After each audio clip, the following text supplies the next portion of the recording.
قبل ما نبدأ ما تنساش تعمل لايك واشتراك في القناة علشان ده بيحمسنا نستمر جدا، ولو على الفيسبوك اعمل لنا متابعة.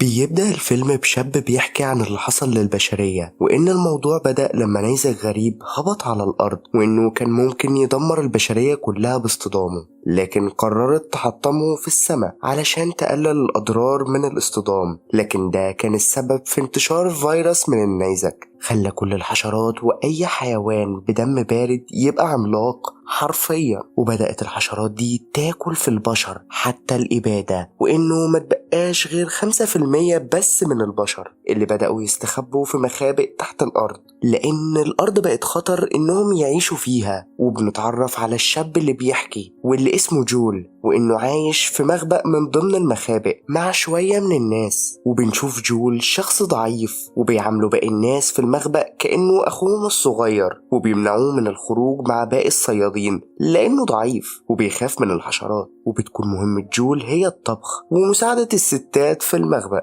وبنشوف ماضي جول وإنه قبل النيزك كان بيحب صديقته جدا، وهي كمان كانت بتحبه، لكن بتحصل الكارثة وبيضطروا يتفرقوا، وبيقول لها إنه بيحبها وإنه هيدور عليها وبيمشي مع أهله، لكن بتتخبط عربيتهم وبتموت عيلة جول قدام عينيه. وبيكون جول بيتدرب على التصويب كالعادة، لكن بيضرب إنذار في المخبأ إنه في حشرة عملاقة دخلت وهم مش عارفين دخلت ازاي، وبيستعد الصيادين انهم يروحوا يقتلوها قبل ما توصل لهم، وبيستعد جول معاهم، لكنهم بيقولوا له يفضل مع الستات لانه بيخاف يواجه الحشرات اصلا. لكن جول كان عاوز يساعدهم ومع ذلك بيمنعوه، وبيفضل جول مع الستات وبيراقبوا الوضع، وبيعرفوا ان واحد من الصيادين مات، وبيحس جول انهم محتاجين مساعدة فبيخرج يساعدهم، لكن الستات بيقولوا له ما يخرجش، بس هو برضه بيخرج وبيحاول يدور على أصحابه، لكنه بيلاقي الحشرة العملاقة في طريقه وهي بتاكل واحد من الصيادين. وبنشوف جول اللي بيتجمد في مكانه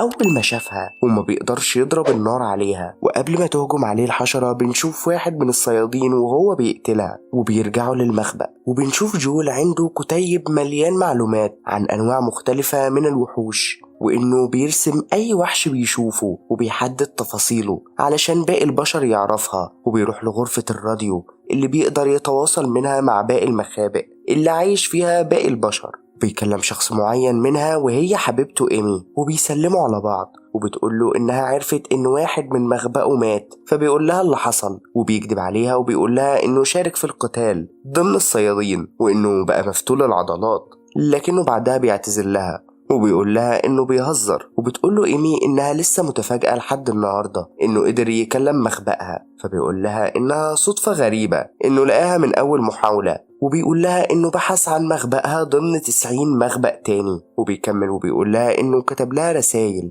وبيتمنى في يوم إنها تقراها، وإنه بيتمنى يرجع للوقت اللي قضوه سوا. وبيتقطع الاتصال فجأة بينهم، وبيكون في اجتماع في مخبأ جول عن سبب اختراق الحشرة للمخبأ، وإنهم لازم يكثفوا الحماية ويحافظوا على الأكل. وفي وسط كل الكلام بين أفراد المخبأ بيسألهم جول عن بعد المسافة بين مخبأهم ومخبأ إيمي، فبيتفاجئوا كلهم من جول لكنهم بيقولوا له حوالي 85 ميل، وبيسألهم في وقت قد إيه، فبيقولوا له أسبوع كحد أدنى. فبيقول له واحد من الصيادين أنت أكيد ما بتفكرش تروح لهناك صح؟ فبتقول له واحدة منهم إن حتى الفريق المتدرب ما بيقدرش يتجاوز 50 ميل. وبعدها بيكملوا نقاشهم، لكن بيقطعهم جول مرة تانية وبيقول لهم إنه هيروح، لكنهم بيقولوا له إنها رحلة مستحيلة، لكنه بيقول لهم إنه مش مهتم لأن الشخص اللي بيحبه على بعد 85 ميل وإنه عاوز يوصل لها. وبيسيبهم وبيجهز شنطته، وبيتأكدوا بعدها إنه مش بيهزر، وبيحاولوا يمنعوه بحجة إنهم محتاجينه، لكن جول بيقول لهم إنه عارف إنهم بيشفقوا عليه لكنه ممكن يكون أقوى من اللي فاكرينه، وبيقول لهم إنه بيحبهم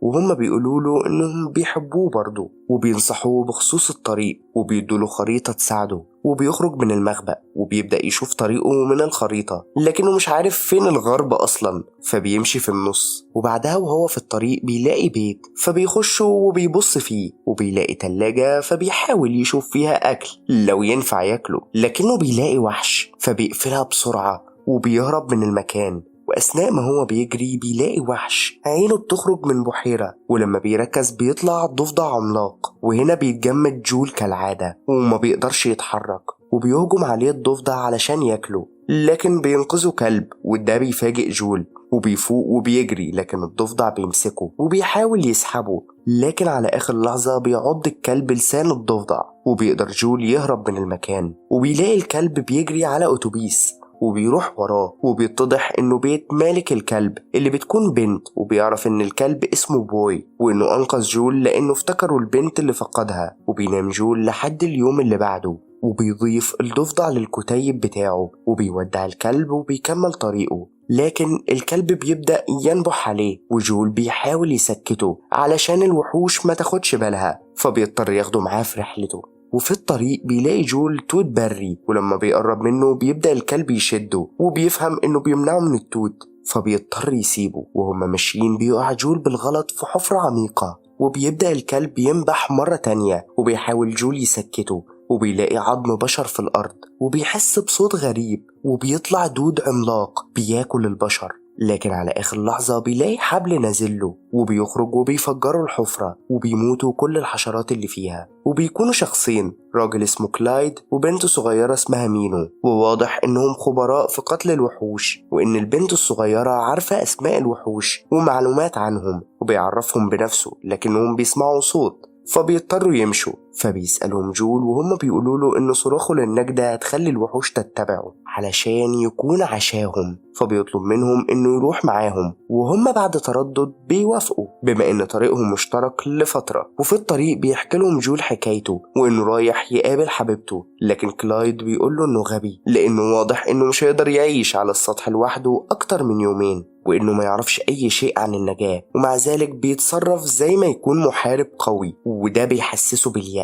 وبتدربوا مينو على التصويب لكنه ما بيعرفش، فبتفهموا مينو إنه لازم يصفي دماغه دايما علشان يعرف يصوب. وبيعرف جول إن والد مينو اتقتل في مخبأهم اللي كان مركزه محطة مترو مع ابن كلايد، وبينصحوا كلايد إنه دايما وهو على السطح يستكشف من أعلى مكان يوصله علشان يقدر يشوف لو في وحوش عملاقة قريبة منهم. وبيكمل ويقول له إن النصيحة دي عرفته إن في وحش بيتعقبه من وقت ما صرخ، وده بيخوف جول جدا. وبيبدأوا يمشوا بعيد بسرعة، وبيسألهم جول هم رايحين فين، وبيعرف منهم إن هم رايحين جبل في الشمال، وهو مخبأ آمن لمعظم البشر اللي هناك لأن الوحوش بتتجنب الأماكن الباردة. فبتعرض عليه مينو إنه يروح معاهم، لكنه بيقول لها إنه مش هيقدر، فبتقول له إن حبيبته مش هتحبه على كل حال لأنه عديم النفع. فبيقول له كلايد إنه يسامحها لأنها مرت بمواقف صعبة. وفجأة بيقول لجول ما يتحركش لأن في وحش وراه، وبيقول له يخلع هدومه، لكن جول كان مرعوب وجسمه بيرتعش وبيطلع حلزون عملاق وإنها وحوش مسالمة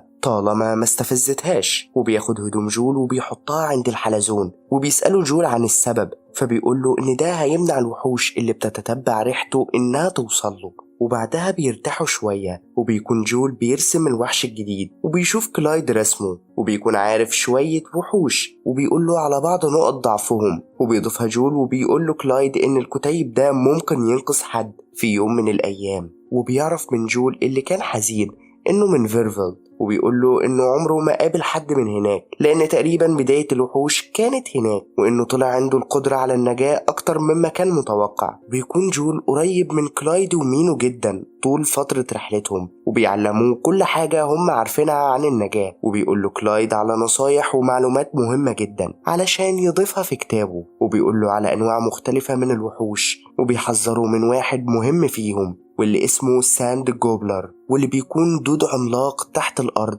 فبيقول له جول إنه عارفهم، فبيقول له كلايد إن اللي شافه ده مجرد عمال لكن الملكة بتاعتهم حاجة تانية. وبعدها بيوصلوا لمفترق طرق، وبيقول له كلايد من هنا يقدر يروح البحر اللي فيه مخبأ إيمي، أو يكون عاقل ويروح معاهم الشمال، لكنه ما بيقدرش وبيديله قنبلة لو احتاجها. وبيقول له إنه يعد 5 قبل ما تنفجر، وبيأكد عليه. وبتزعل مينو لكنه بيحاول يفرحها، وبتودعه وبيمشوا. وبيكمل جول طريقه وبيدخل مكان أشبه بالمستنقع، لكن الكلب بيحس بالخوف وبيفضل ينبح مرة كمان. وبيجري يستخبى وبيحاول جول يخرجه، لكن بيلاقي حشرة عملاقة بتظهر من تحته وهو بيخاف منها جدا وبيحاول يسحب سلاحه علشان يقتلها، لكنها بتخبطه وبيشوفها بتحاول توصل للكلب علشان تاكله. وهنا جول بيفتكر اللحظة اللي مات فيها أهله قدامه وبيفوق على الوحش وهو بيمسك الكلب وخلاص هياكله وبيضربه بالأسهم لحد ما مات. وبيفرح جول إنه أنقذ بوي، وبيلاقوا بعدها مكان بيريحوا فيه من المطر، وبيلاقي جول روبوت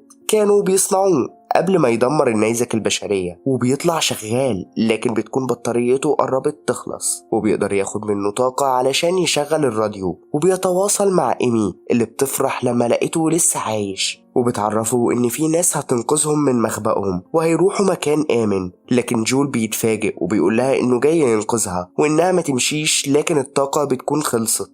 وفي اليوم اللي بعده بيكون جول قلقان من إن إيمي تكون مش بتحبه زي الأول، وهو ماشي بيلاقي فتحة عميقة في الأرض وبيلاقي بوي بيجري، فبيجري وراه لكنه بيسمع صوت غريب وبيكتشف إنها الدودة الملكة اللي كلموا عليها كلايد، ولما عمل صوت قربت منه فبيحاول يخدعها وبيرمي لعبة بعيد، فبتروح الدودة هناك وبتبلعها بكل اللي حواليها. وده بيرعب جول وبيجري بأسرع ما عنده لحد ما استخبى ورا شجرة مقطوعة، لكن الكلب بيعمل صوت وبتكتشف الدودة مكانه وبتجري عليهم. لكن جول بيجري على الشنطة وبيجيب منها القنبلة، وهو بيعد لحد 5 القنبلة بتقع منه، لكنه بيجيبها على آخر لحظة وبيحدفها في بق الدودة اللي كانت هتاكله وبيموتها، وبيقع في المية. وبيفرح جول لكنه بيحس بحاجة غريبة، فبيخرج من المية وبيلاقي برمائيات لازقة على جسمه، فبيبدأ يشيلها وبيتعصب على بوي اللي كان السبب، فبيزعل بوي وبيسيبه. وبيبدأ جول يحس بالدوخة وبيستنتج انه اتسمم وبيهلوس، لكنه بيلاقي نبات كان قايل له عليه كلايد انه بيشفي من التسمم، فبياكله وهو هيغمى عليه. ولما بيفوق بيلاقي ايمي قدامه وبيكتشف انه كان قريب جدا من مخبأ ايمي، وان واحد منهم لقاه وجابه هنا، وبتقوله انها سعيدة انها اطمنت عليه. فبيقول لها هي كانت بتتكلم عن ايه في الراديو، فبتقوله ان في كابتن سفينة هياخدهم لمكان امن لان المخبأ ما بقاش امن خلاص، وبتضطر ايمي تسيبه علشان تحل مشكلة. وبيشوف جول ان معظم اللي في مخبأ ايمي هم عواجيز، وبيقابل الكابتن اللي بيتفاخر قدامه انه قاتل الوحوش على السطح لمدة اسبوع. وبنشوف فريق الكابتن اللي بيكون متكون من 3 اشخاص وسفينتهم الكبيرة. وبيقول جول لإيمي إنه جالها لكنها هتمشي، لكنها بتصدمه وبتقوله إنها بصراحة ما كانتش متوقعة إنه يعملها فعلا، وإنها ما بقتش نفس الشخص اللي تعرفه من 7 سنين.